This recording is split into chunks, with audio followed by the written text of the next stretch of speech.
It does seem like he's running the away. Very odd. This is unlike him. I don't think this right here, this flailing back and forth, this actually is poison for his base, even because his base wants him to be a strong fighter. So not only are you failing to pick up any kind of people that you lost, but you're also going to hemorrhage a piece of your base that likes the juice and likes the content.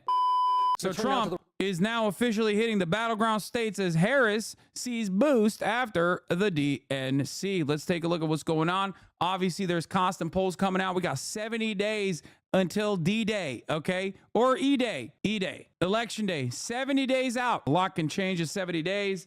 But we are going to be looking at the polls, obviously. Let's take a look. The race for the White House as the Trump team packs its schedule this week with events in battleground states and Vice President Harris enjoying a post-convention boost along with a healthy war chest, raising more than $500 million in just over a month. Selena Wang is at the White House now with the latest. Good morning, Selena.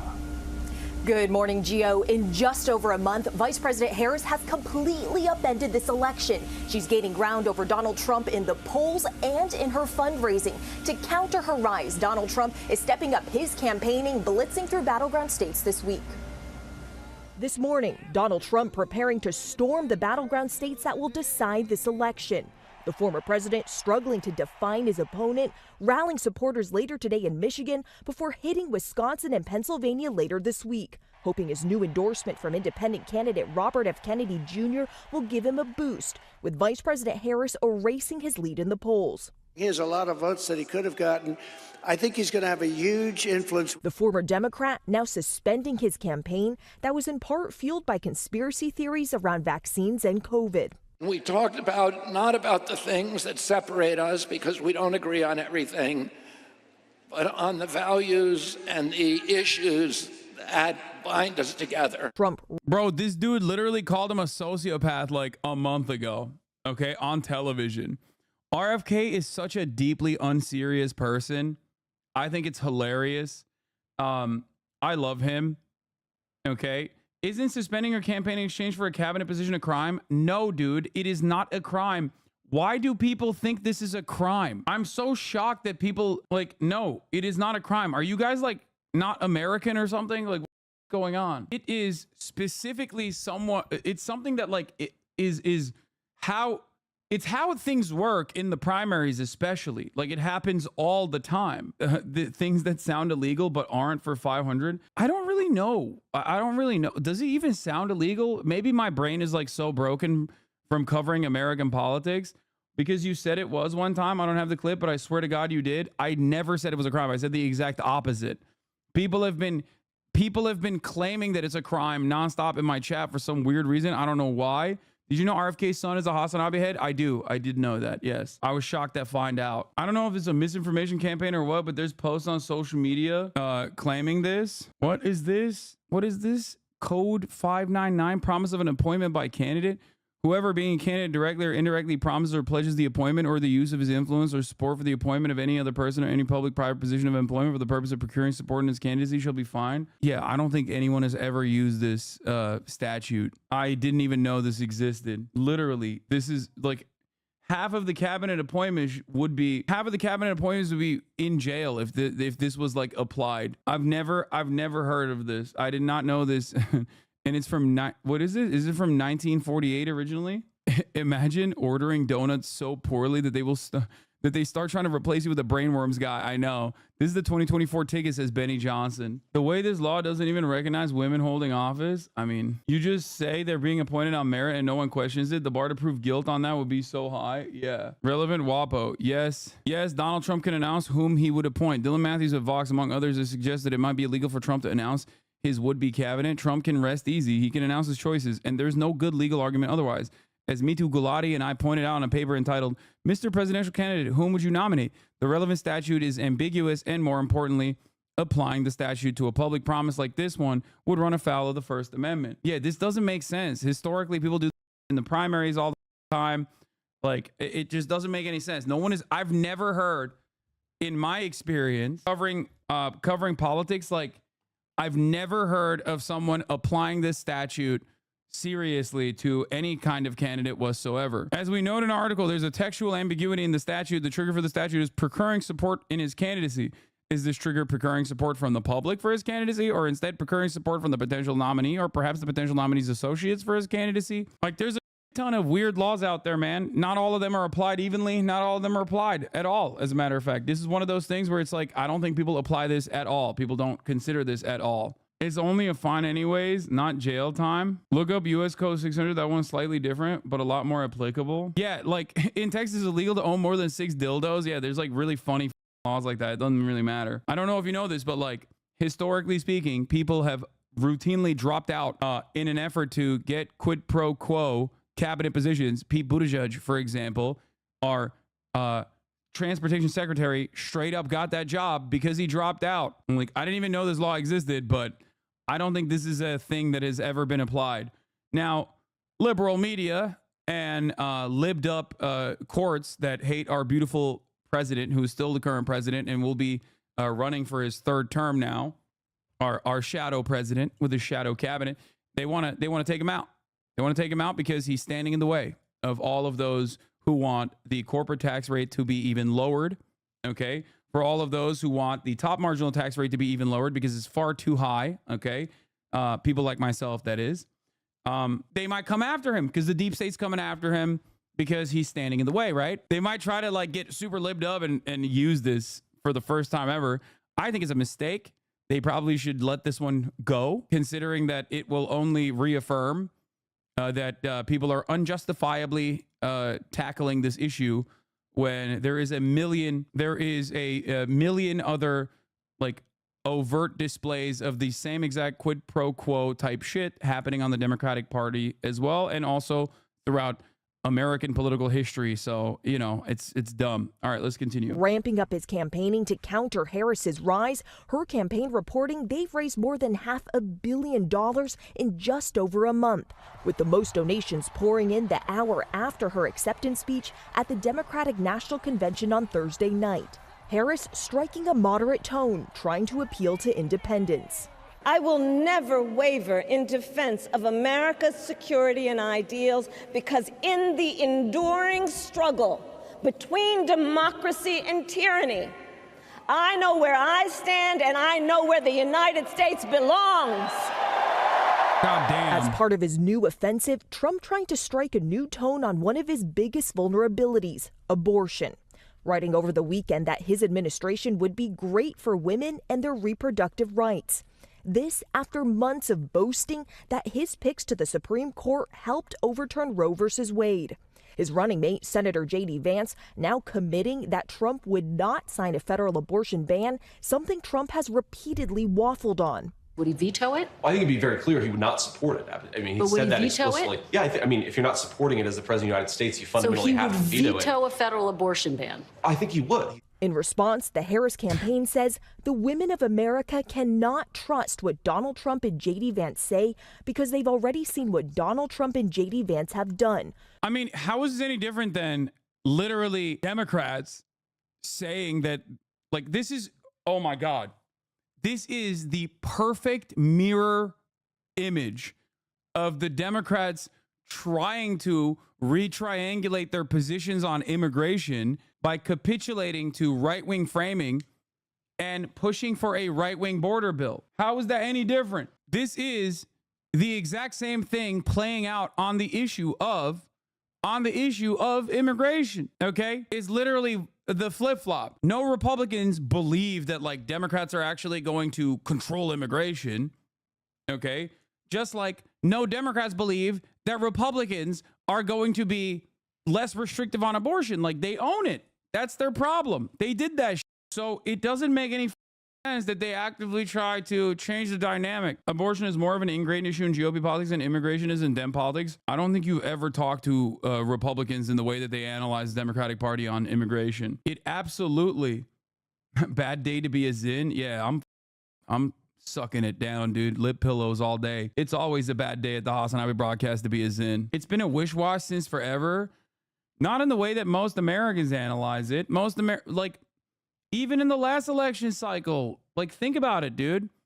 Last election cycle, Democrats were pro-immigration. That was in 2020. It wasn't that long ago. It's crazy.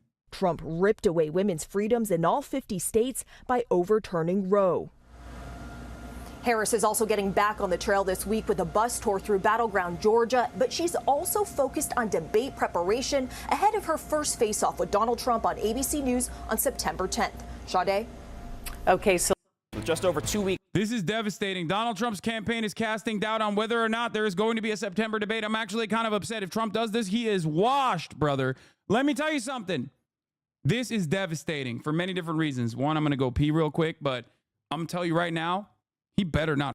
So their critical face-to-face showdown. It seems former President Trump and Vice President Harris's campaign this morning have reached a brand new stalemate of sorts over exactly how the debate will go down. Trump going on a brand new social media tear, as Kamala Harris's team is now making the case for debate microphones to stay on the whole time. Lucky for us, we've got CNN's Elena Trine and Priscilla Alvarez, who have the new reporting on what each side is saying. All right, Elena, I want to go to you first. What is the latest from Team Trump? Right. Well, you're exactly right, Omar, because it does seem like the Trump campaign and the Harris campaign have reached somewhat of an impasse as it relates to the debate rules for that ABC debate on September 10th. Part of that is about the microphones being muted. Remember, back in June for that June 27 CNN debate between Trump and Biden, there were a whole host of different rules that they had agreed to, including having the microphones be turned off when one of the candidates was not speaking. The Trump campaign, we're told, still wants that rule to be in place. However, the Harris campaign is now saying this is a new candidate. We are a different campaign, and we want the mics to be on for the extent of the debate. So there's some behind the scenes back and forth over this. I do want to read for you what we heard from Jason Miller. He's a senior Trump campaign advisor on all of this. He said, quote, "Enough with the games. We accepted the ABC debate under the exact same terms as the CNN debate. The Harris camp, after having already agreed to the CNN rules, asked for a seated debate with notes and opening statements." Of course, I'll have you have Priscilla fact check some of that. And then he added, "We said no changes to the agreed upon rules." Now, all of this also comes, I'd like to note, as the former president himself kind of posted on social media yesterday, throwing doubt into whether or not he may actually try to pull out of this debate. He wrote, quote, "Why would I do the debate against Kamala Harris on that network?" He said that as he continued to, he said he was watching the Sunday show yesterday on ABC, was slamming some of the key people at the network. So all of this kind of throwing questions into what exactly is this ABC debate going to look like. But I do just want to add, Omar, that, this isn't entirely surprising. Harris team thinks Trump's people haven't told him about the hot mic dispute. Scott MacFarlane, CBS's news congressional correspondent, says new VP Harris campaign statement about whether there should be a mute button at the September 10th presidential debate. "We have told ABC and other networks seeking to host a possible October debate that we believe both candidates' mics should be live throughout the full broadcast. Our understanding is that Trump's handlers prefer the muted microphone because they don't think their candidate can act presidential for 90 minutes on his own." They're not wrong. Remember what I told you on the last debate? I told you, no, muted isn't better for Harris. No, I'm telling you right now. No, it's because when the last time Joe Biden and Trump went toe to toe, they didn't have muted mics. And hot mic was really bad for Trump because he just kept talking over and it looked ridiculous. It kind of at certain points looked like he was being so aggressive to an old man. The reality is, in an unmuted mic situation, like either way, it doesn't matter. Either way, it doesn't matter, but a muted mic makes him seem more professional. An unmuted mic with a hot mic will absolutely make him look unhinged and probably racist too. If he has unmuted hot mic moments where he just like slips up and just says something so unhinged because like Kamala Harris triggers him, that will play very poorly. Because remember, one of Trump's biggest weaknesses is that he is demonstrably engaging in a clown show every time. Now that works well in his rallies, but those guys are obviously not enough to win a general election. Okay? He needs to pick up people, or he needs to instill confidence that this is a different Trump. He hasn't done that so far, but a lot of people are going to watch him at this debate. There will be more than 50 million people watching this upcoming debate. It's a massive moment for Donald Trump to change the dynamic. So if he is unmuted, okay, if he is unmuted, he could basically prove once again that he is unchanged, okay, and that he is absolutely nutty, that he is still the very same chaotic person that people don't like. If he comes across as racist, for example, in that conversation, when like Kamala Harris is like saying something and then he cuts in and like disputes whether she's really a black woman or not, or something even worse than that, who knows? That would genuinely be harmful for his for any number of different ways in which they're trying to appeal and trying to like piece back for like Republicans that used to vote for Donald Trump in the suburbs that now think he's weird and gross. Okay, Trump is gonna say the N-word before this election is over. You mean nuclear? If he follows her around like he did Hillary, it's over.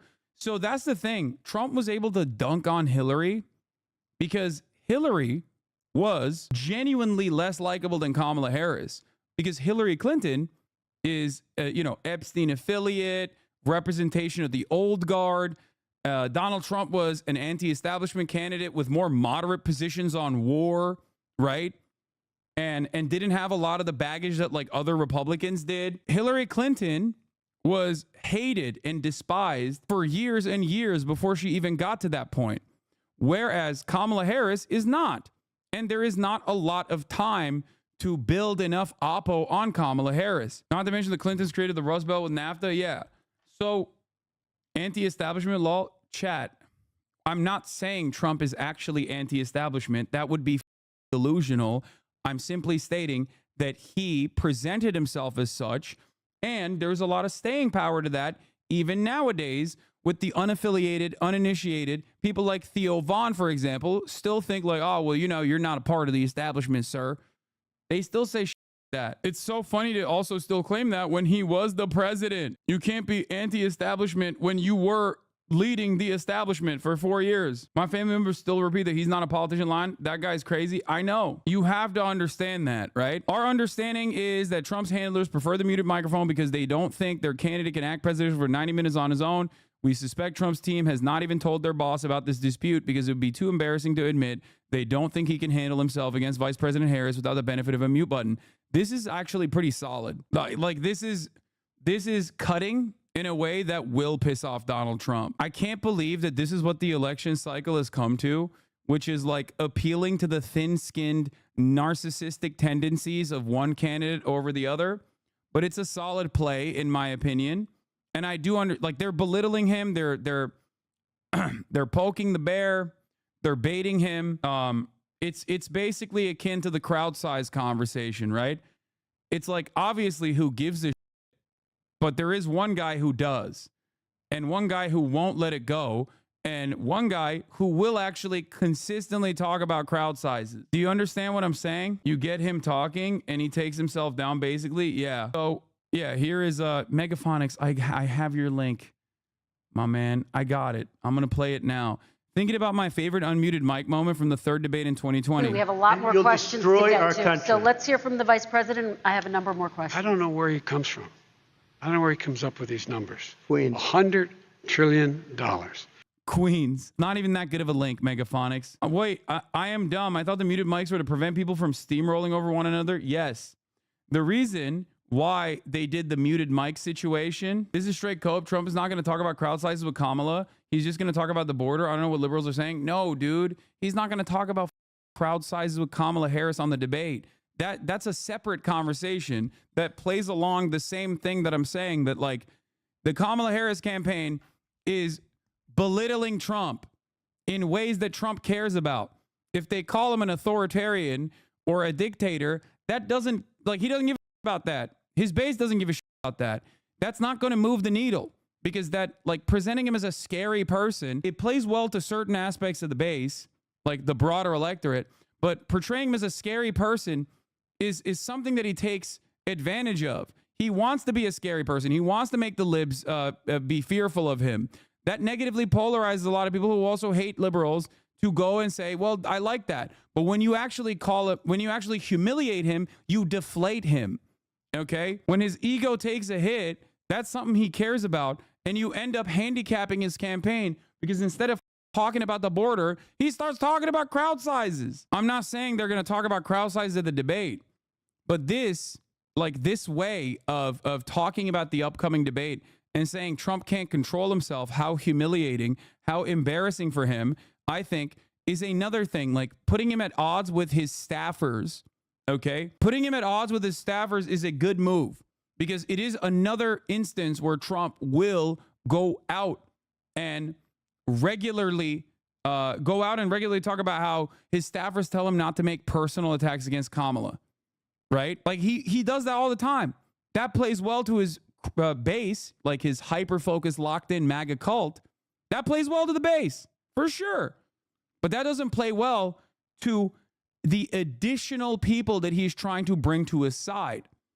Okay? Because all those people think he's a clown. Like people that formerly were, Republican Party voters that maybe are thinking about not voting or maybe are thinking about even voting for the Democrats. Right? And that is the calculation that they're making. That is the calculation that Joe Biden made. I don't think that if I'm conducting a broader analysis on what demographics the Kamala Harris campaign is seeking to activate, I don't think that's a smart idea. I think that it's better to push for a more progressive message, stay on that front. Obviously, still hyper focus on Trump being silly and chaotic. Sure, at times, depending on which suburb you're presenting yourself to. If you're talking about suburbs in Pennsylvania where you have college educated whites that maybe voted for Joe Biden and you want them on board, then yeah, sure, do this, right? But for the rest of the country, places like Arizona, places like Nevada, places like New Mexico, in the Sun Belt, or even if you're looking at the Rust Belt, like hyper focusing on progressive economic policies that will greatly improve their lives is a solid move. Okay? You can run a different campaign in different areas. As a matter of fact, they do that already. They already do that. I think it's a multi-pronged approach. It's a multifaceted approach. And this is one aspect of it that I think isn't necessarily bad because the moment that you gum up the works, every moment that Trump is talking about crowd sizes or a bunch of other dumb is a moment that he's not actively campaigning on the border. Okay. It's what I was also fearful of with respect to the Democratic Party, with respect to the Kamala Harris campaign, getting caught up in a negative spiral, negative media spiral about like anti-Semitism allegations that are so super cynical, or even getting caught up in a negative campaign spiral about like how some members of the progressive base are not going to vote for Kamala Harris.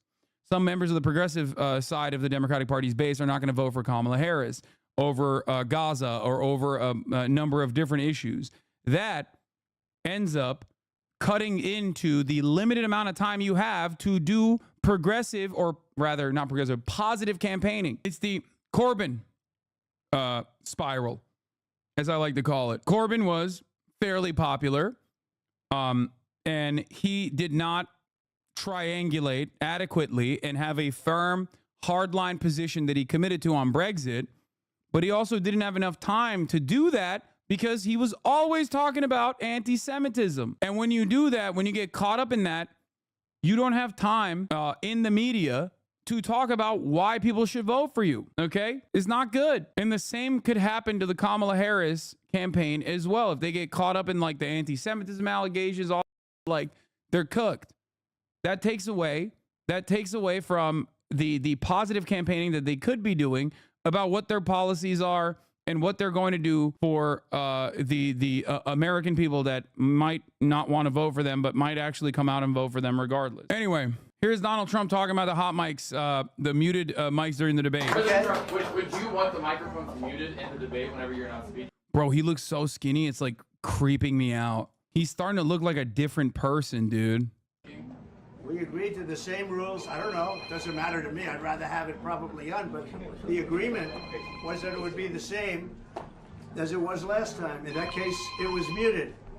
I didn't like it the last time, but it worked out fine. He's starting to look hot. He's starting to look kind of sexy, dude. I mean, ask Biden how it. If it doesn't matter, then why don't you just go along with it? I don't understand it. He's like, oh, it doesn't matter, but also I don't want it. Like, which one is it, bro? Which one is it? Which is it? It worked out. It was fine. And I think it should be the same. We agreed to the same rules. Same rules and same specifications. And I think that's probably what it should be. But they're trying to change it. The truth is they're trying to get out of it because she doesn't want to debate. She's not a good debater. She's not a smart person. She doesn't want to debate. President Trump, would you want the microphones muted in the debate whenever you're not speaking? We agreed to the same rules. I don't know. It doesn't matter to me. I'd rather have it probably on. But the agreement was that it would be the same as it was last time. In that case, it was muted. I didn't like it. Yeah. He says he doesn't like that the mics were muted, but he's also saying he wants to keep to that. That's great. Him saying she's not smart so often is going to blow up in his face when she whoops him. I think Kamala Harris as a prosecutor is probably better off against someone like Donald Trump. I think especially because like she doesn't have the same baggage that Hillary Clinton had, which is, by the way, I want to reiterate something here, okay? Virtually no one has the baggage that Hillary Clinton has, okay? You need to understand something. Like, Hillary Clinton was uniquely positioned as a bad candidate, like a historically bad, historically unpopular person, okay? So that's part of the reason why Trump can't do the anti-Hillary campaign messaging. Misogyny can't explain the entirety of that vibe. Yeah, I don't, like, people tried to portray it as like simple misogyny, which played a role certainly, but like, and it will play a role in this situation as well, but you're delusional if you think that Hillary Clinton was only hated because of misogyny. Like, that is how the DNC portrayed it, but that wasn't the case. You had 30 years of Oppo on her. Like, it's crazy. There are still anti-Clinton conspiracy theory videos from the 90s YouTube. Yeah, there is an entire cottage industry dedicated to the Clinton family, okay? And some of it is very real and some of it is actually not real, okay? But it doesn't matter. What matters is she should have never been the candidate. I liked it the last time, but it worked out fine. I mean, ask Biden how it worked out. It was fine. And I think it should be the same. We agreed to the same rules. Same rules and same specifications. And I think that's probably what it should be. But they're trying to change it. The truth is they're trying to get out of it because she doesn't want to debate. She's not a good debater. She's not a smart person. She doesn't want to debate. President Trump, would you want the microphones muted in the debate whenever you're not speaking? Like, this literally doesn't make sense. You know what I mean? This doesn't make sense. If you want the debate, and she's trying to get out of it, then just, yeah, who gives? You're saying that you don't give. You're saying you don't care if the mics are muted or not. Okay, great. Pop off then. My wife, a labor organizer around climate change in LA, was on a Zoom conference. Someone on the line was listening to you and forgot to mute the stream at the beginning of the meeting. That's hilarious. This is like wishy-washy bull. And I personally think that it's going to make him look like a pussy. We know that the Trump campaign has been very critical of the debate rules in the past. We saw that in the lead up to the CNN debate. We're also seeing the former president himself do exactly the same thing as last time as well, which is trying to throw doubt on whether the debate will be fair, to argue that the network is biased, to argue that the cards are stacked against him. This is exactly what we're seeing him do with this debate as well, trying to kind of pre-butt whatever is going to happen. And I can tell you from my conversations with Donald Trump's senior advisors, they privately acknowledge that they are more concerned about this debate than they were about the one with Biden. Harris is an entirely different opponent. They're not exactly sure what this is going to look like. So some of that is also, I think, contributing to all of this behind the scenes. Yeah, look, a lot to keep an eye on that front. I want to bring in Priscilla into this because obviously I forgot to mute the stream on a work call once and everyone heard you yell, nobody likes Chris Christie. I mean, better that than me chirping him at the top of the hour ad break at the top of every hour, because it is true. Nobody likes Chris Christie. But a lot of people also don't like the top of the hour ad break. Better than hearing Hassan piss. I think a lot of people like to hear that. I'm not going to lie. It was weird. People were celebrating that moment, which they shouldn't. whole aspect of this is what is the Harris campaign saying? Takes two to tango here. So what are they saying? What are their concerns with this debate coming up? Omar, I'm told that the only remaining dispute in this drama, this back and forth, is whether the mics are going to be on. The Harris campaign wants them to be on. Of course, the debate rules, when they were set, were with a different candidate. That was President Joe Biden. Now, the Harris campaign says that they want these mics to be on. And in a statement, a senior campaign official saying the following, quote, "Our understanding is that Trump's handlers prefer the muted microphone because they don't think their candidate can act presidential for 90 minutes on his own." The statement goes on to say that they don't think he can handle himself against Vice President Harris without the benefit of a mute button. So they are needling former President Donald Trump a little bit here, but they also are pushing back against some of what you heard there from the Trump campaign, that the Harris campaign wanted the two candidates to be seated and for there to be notes. They say that is not the case, and while they are open to having opening statements, that is not something that they are insisting on. Again, the bottom line here, they need the mute. Bro, I don't care if they have the mute. I don't care if they don't have the mute. Okay? I genuinely don't give a I need you guys to understand something. I don't care if there's a mute, unmute situation. I want this debate to happen. If either side the bag in this circumstance, I will lose my mind. Okay? This debate has to happen. It is going to be endless content. And it is something that, like, I think will, if you care about this sort of thing, improve your candidate's chances. You might be a massive Trump supporter, okay? I'm telling you right now, you want your candidate to own the other side, right? Just like how you felt. Remember how you felt when Donald Trump owned Hillary Clinton over and over again in the debates? Imagine how glorious that was. You can get that again. If you're a Kamala Harris supporter, if you're Brad Summer, think about how sick it will be if the prosecutor goes ultra instinct on the convict, okay, on the felon. They already took away the Georgia trial from us. I know that was going to be months and months and months of content. I'm already pissed off about that. They cannot do this, okay? They cannot do this to us. But yeah, it's win-win overall. It's win-win overall. It is kind of frustrating that Trump is so juiceless, so unimaginably juiceless, so unimaginably sauceless nowadays. It frustrates me to no end that he's like making these sorts of decisions. Like, old Trump would have been loving this moment. He'd be like, yeah, it's not like you're trailing, dude. It's not like you're winning the race. It's a tight race. It's a tight race. It could go in either direction. So it's obviously worthwhile for both candidates to want to do this. The only reason why I'm seeing Donald Trump like make this kind of decision is because he's worried. Is that this feud is about the mics being on or off over the course of the debate. Now, I will also note that the next couple of weeks, I've been told, are very focused on debate preparations. This is something that the vice president already started earlier this month and something that she is going to be doubling down on in the days to come. Of course, recognizing that this is likely a large audience to tune in for this debate, and it gives her the opportunity to go toe-to-toe against former President Donald Trump. And while she does do that, there will be travel, perhaps not as much as earlier this month. This week, for example, she will go to Georgia with her vice presidential nominee, Tim Walz. That is a state, of course, that President Biden only won by less than 12,000 votes. So it is going to be one of the battlegrounds that has closely watched this election cycle and one that they are using to kick off after the Democratic National Convention. Omar.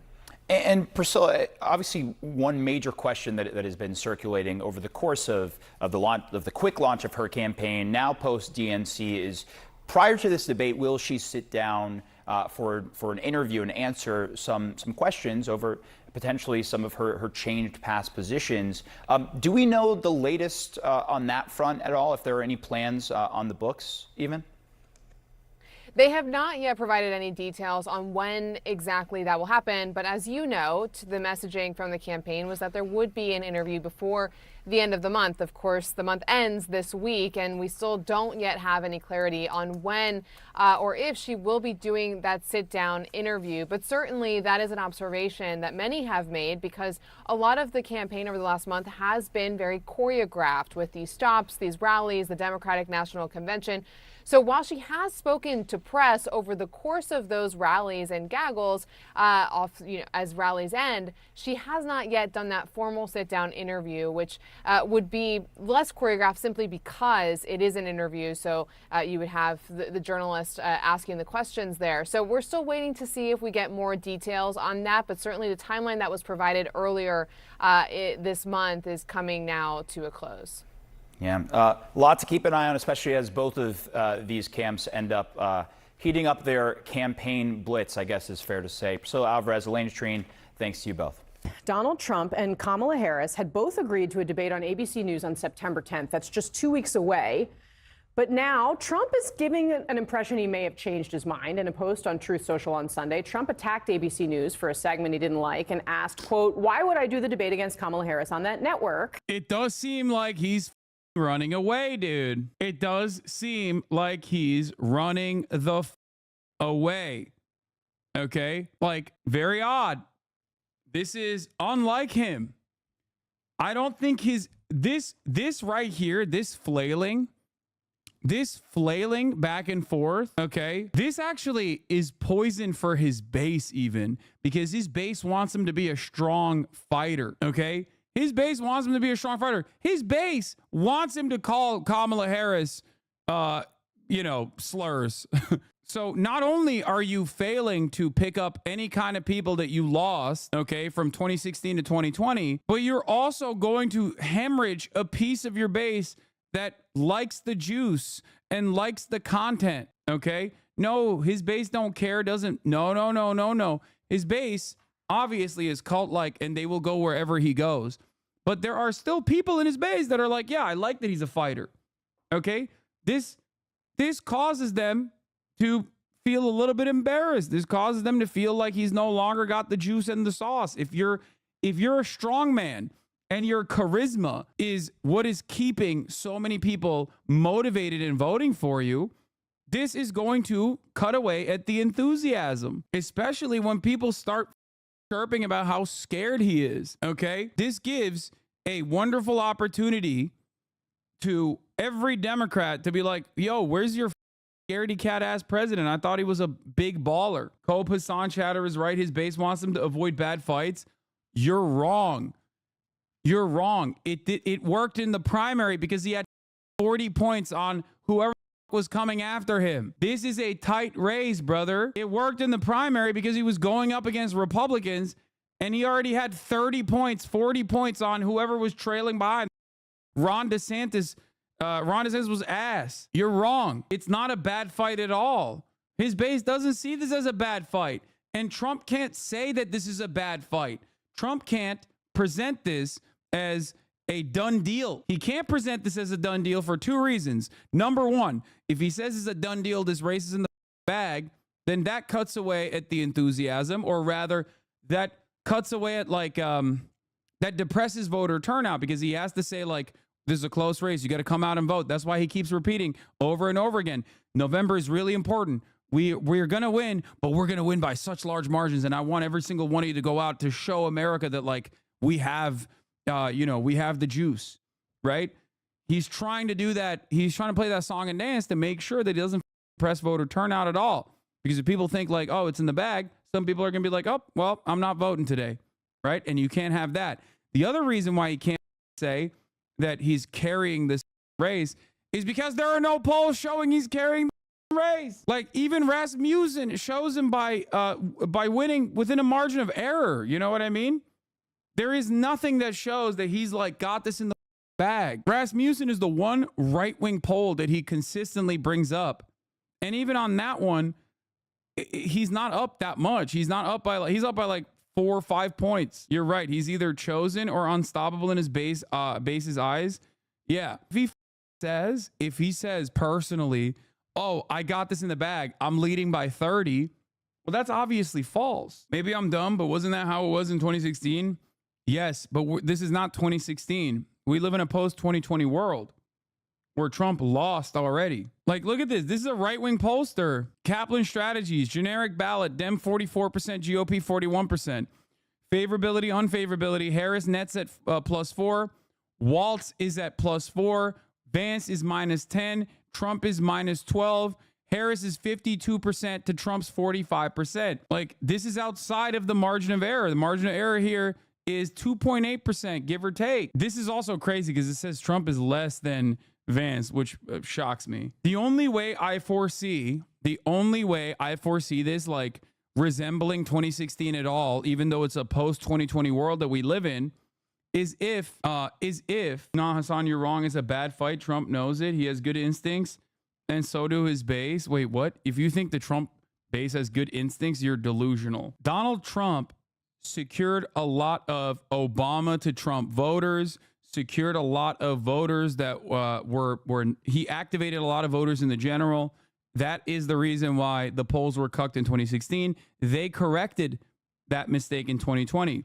2016 is the only time where polls were wrong. Okay, people keep bringing up 2016, but polls were correct in 2022. Polls were correct in 2020. The only way that polls are incorrect, okay, the only way that polls are incorrect in 2024 is if Trump's blitzkrieg on social media somehow magically gets a lot of like men who previously were not activated, the Andrew Tate coalition, the Andrew Tate Orbiter coalition, to like go out and vote, which is unlikely. Okay, like people that were not interested in voting before are somehow getting invested in voting. Like if the Divorced Dad coalition is just like on board, that is very difficult to do in 70 days. That's number one. And that's also like the only reason why I'm bringing that up is because those are people that like vote. Those are people that pollsters are unfamiliar with. Those are people that pollsters cannot read. Okay, you need to understand. Divorced Dads is a great card game. The move is to never mention that group again, so they forget Lamau, and so they don't go out and vote out of lib spite. I don't think that you can activate those guys anyway. They're young, they're men, they're non-college educated young men for the most part that haven't made up their minds or were too young to make up their minds during the Trump administration, or just like, well, we're literally just not interested or invested whatsoever. But Trump's charisma, his macho appeal can come across as like appealing to them. But even then, is it going to be enough for them to go out, register to vote, and then go out and actually vote? Like, that's very, very, very unlikely. Very, very unlikely. And now there is new uncertainty behind the scenes, too. In a statement this morning, Brian Fallon with Kamala Harris tells me this, quote, "We have told ABC and other networks seeking..." Someone in the chat said Trump is the opposite of macho. Guys, or someone said, what is macho about Trump? Trump is macho in exactly the ways that these stupid dudes think a guy is supposed to present themselves. These are the people who think Andrew Tate is a masculine man.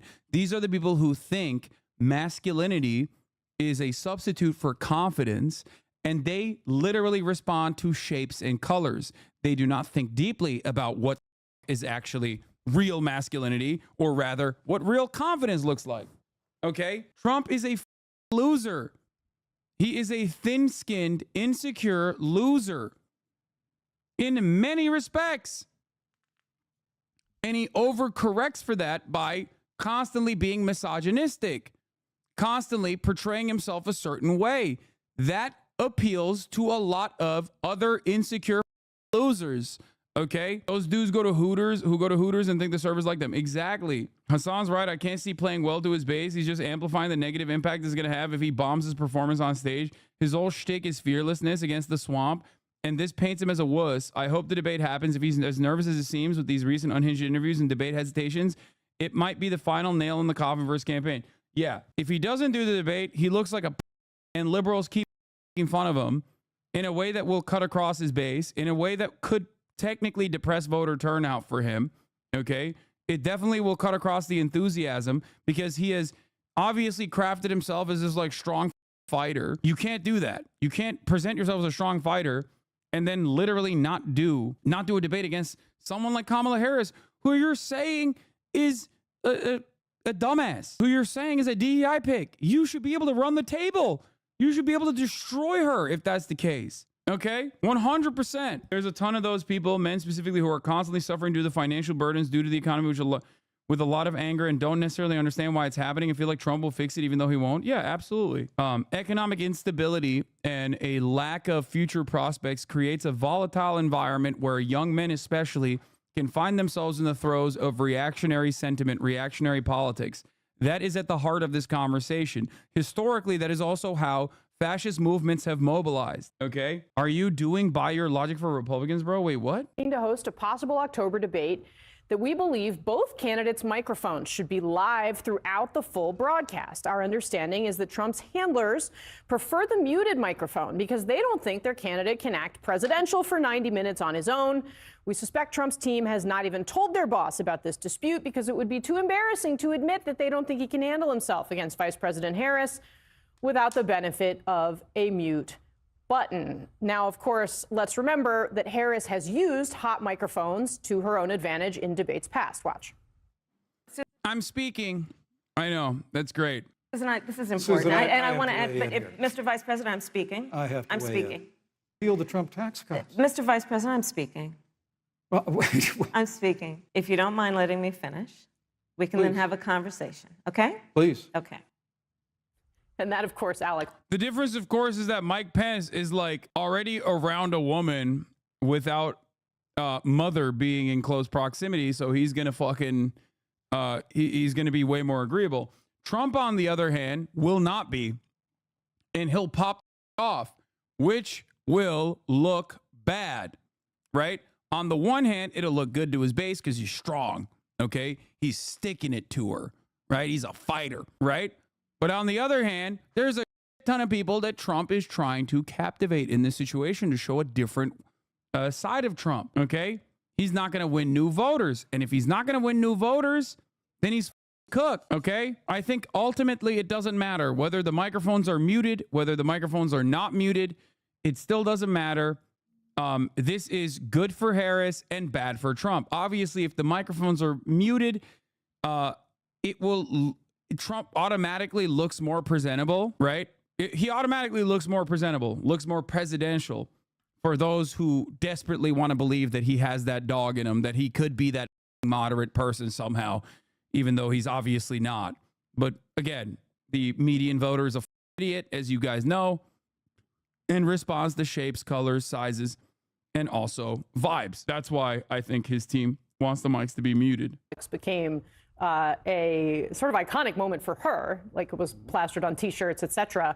But very interesting back and forth here in the final. I mean, that Fallon statement is clearly written to get a rise out of Donald Trump himself, right?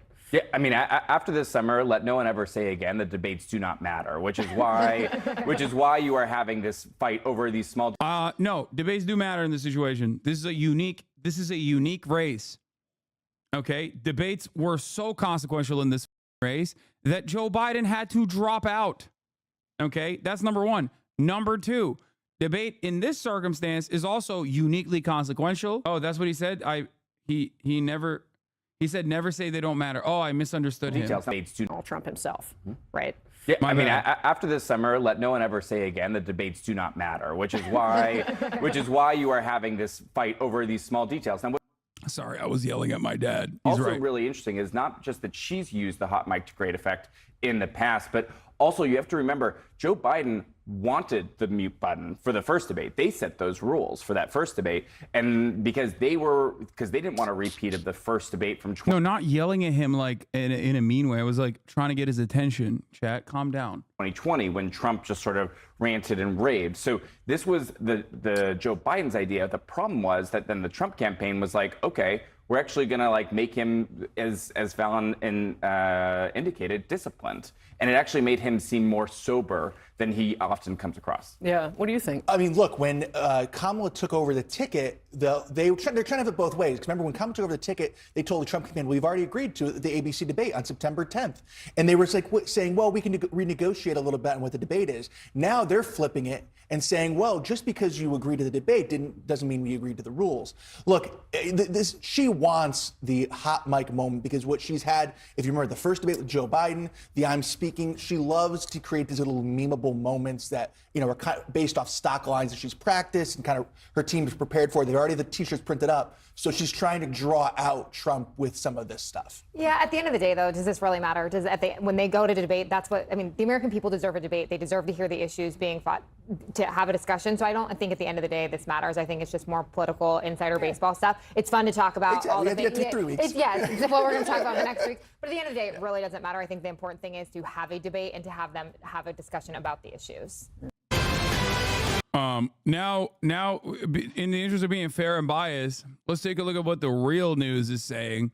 Fox News about the hot mic debate. Now that we watched mainstream liberal media, now we watch let's watch what the real Americans have to say about this hot mic situation. How will they make Donald Trump seem like he's not the one who's spoiling the fun? Here we go. We start with President Biden leaving his California vacation for another one in Delaware. Meanwhile, Vice President Kamala Harris and former President Donald Trump both hit the campaign trail in several key battleground states. And Peter Ducey is at the White House with the latest. Hey, Peter. Good morning. And if you saw this photo, you would assume that President Biden... God, Peter Ducey keeps looking worse and worse, man. How are you going to on camera looking like that, man? ...is here. Have some respect. Walking out of the Oval Office and through... Chat, please stop sending me the same Harry video. Please, please, please. I beg you. I beg you. We watched it like 8 times since it came out, okay? I love you, chatters.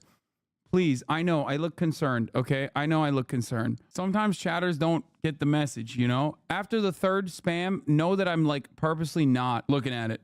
Possibly because we've watched it a million times over at this point, okay? Love you guys. Please stop spamming. Through the Rose Garden for a private moment with his partner, the vice president, especially since the caption says, "We're working for you." But the president is not here. He left his California vacation for a Delaware vacation. Vice President Harris is in town, but we don't expect to see much of her till Wednesday and Thursday. She will be in Georgia both those days. Her campaign stops. Harris, Wednesday, Georgia. Thursday, Georgia. Waltz, Wednesday, Georgia. For Trump, today he's in Virginia and Michigan. Thursday, he's in Wisconsin and Michigan. Friday, he's in Pennsylvania. And Vance, only one stop, Michigan. Now, obviously, I will repeat myself over and over again throughout this election cycle. In the next 70 days, you will hear me say this a lot. This will come down to Pennsylvania. If the Democrats win Pennsylvania, it's a wrap. On 538, it really doesn't look like Kamala got a bump, like maybe 1 to 2 points nationally. Are they reliable? I don't think there was ever going to be a massive bump after the DNC, but I think that bump would have been significantly better if she had done a more progressive, if she leaned into the progressive economic policy instead of talking about how muscular of a military she wants to have, for sure. But I don't know how reliable 538 is. They just recently changed their scoring too. There also isn't a lot of post-convention polls yet, so you don't really know what the bump looks like. It could be larger. I don't know. I genuinely don't know. I'll be honest with you. I don't know what it's going to look like. There probably will be a post-convention bump though. Like it won't depress, in my opinion. But depending on like how big will the bump be, and more importantly, more consequentially, how big will that bump be in a place like Pennsylvania? Because again, this race is down to the margins in Pennsylvania. Okay? I feel like she has to win all 3, Michigan, Wisconsin, and Pennsylvania, unless she flips an unexpected state. Yeah, the reason why I'm saying Pennsylvania is because Michigan and Wisconsin are seemingly in the bag, unless there are all of these like otherwise non-voters that just come out and are they're not seen in the polls somehow. Michigan is a little bit more contested as well, but we'll see. All right, let's continue. Battleground of the week. Trump plans to visit Virginia and Michigan today, Wisconsin and Michigan Thursday, then Pennsylvania Friday. Their first in-person meeting is supposed to be September 10th for an ABC debate. The Harris campaign is now telling Politico that unlike last time for Trump v. Biden, they would prefer the mics to be hot the entire time, no muting. An advisor is quoted as saying they think Trump wants the mics muted, but there might not be a debate at all. After an ABC interview of Tom Cotton yesterday that Trump did not think was fair, he is questioning now on Truth Social why he should participate in an ABC debate at all. Back to you. Peter, I just got a text message from your mother. Do you have a cold? No, I think I just had something in my throat. I'm good. All right. Mom, thank you. All right. Just one other quick question for you. You talked a little bit about the potential debate on September the 10th. They might leave the mics hot. Kamala Harris, in the meantime, one of her press people was on yesterday with Howie on Media Buzz and said she definitely will do an interview before the end of this week, and that she has done 80 interviews so far this year. Does that little 10 seconds that you talked to her a couple of days ago, does that count as one of the 80? If it does, we should talk to promos and hype it as an exclusive. No, but if you're the Harris team, it's smart because they pushed it off to the last 3-day weekend when people are not paying attention before the election. And so if there is an issue, if she makes a mistake, it's going to get a lot less scrutiny right away than if they do it after the first week of the NFL football, like on that Sunday night. Well, Peter, her campaign is saying that she's changed her mind on some of these issues, like fracking. She's no longer against fracking, or she's not going to take away our private health. All the fracking stuff is straight up. It's twofold. One, because Western PA, they want to talk about that, and also it plays into like Kamala Harris's wishy-washy. Which I don't know if that's a good angle of attack for Kamala Harris so far.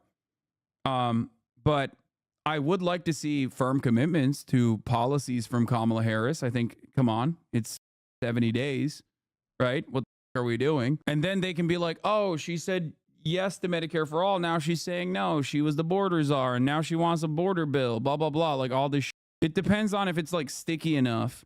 But overall, as far as like lines of attack goes, if your entire campaign, okay, what? I know you said something similar about the DNC being filled with elites. However, a lot of DNC campaign workers are quitting because they felt like the DNC convention did not represent everyday America. They felt like it was a gathering of elites just throwing a big party saying, let's forget about problems. I was wondering what you thought about it. I have no idea where you're getting this information that a lot of DNC workers are quitting, Miss Riz. Like, who did you get? Where did you source this from? Instagram reel. Okay, I'm not clicking on that.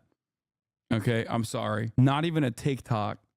Straight up Instagram reel. Love you, Miss Riz. You're cooking. Okay. I don't know how sticky the wishy-washy angle of attack will look like, especially if you're running a personality-based campaign, okay? If you're running a personality-based campaign, as Trump is, he matches up really well against someone who you can actually hit on the personality front, like Hillary Clinton, okay? Hillary Clinton was a perfect matchup in many ways for someone like Donald Trump. Joe Biden, on the other hand, was not, because with Joe Biden, all of a sudden, you're going up against an institutional Democrat who was Obama's vice president, who's been in the Senate for half a century, okay? He's been in politics for half a century, and yet, like, there aren't many personal attacks you can hit him on. With Kamala Harris, there aren't that many personal attacks you can hit her on either.